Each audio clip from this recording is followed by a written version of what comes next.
আমি কলেজ থেকে মিছিল নিয়ে আসতাম, এইখানে অ্যাটাক করতো প্রশান্ত পাত্রা দিলীপ।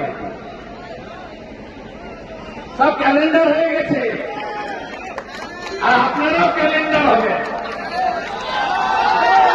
22 সালে কাশী পুরসভা লুট করেছিল ওই আইসি অমলেন্দু, কৃষ্ণনগরে গেছে ঢাকা, আর অমরনাথ বাবা। আর এবারে এখনকার যিনি এসপি আছে, কি নাম, সৌমদী, আসানসোলের ছেলে, ব্যাংকে লুট করেছেন জিহাদিদের দিয়ে।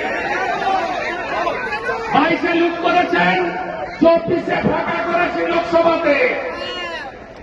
লোকসভাতে কোন বাপ তোমাকে বাঁচিয়েছিল? বাঁচাইনি। কেন্দ্রীয় পুলিশ। ব্যাংকে লুট করেছ সমবায়ে, 26-এ সাফ করব, সাফ করব, সাফ করব। 16টার মধ্যে 15টাতে লিড আছে এই জেলায়, 16টাই দেব, ওটা দিয়ে গেলাম। হিন্দু যদি বাঁচতে চাও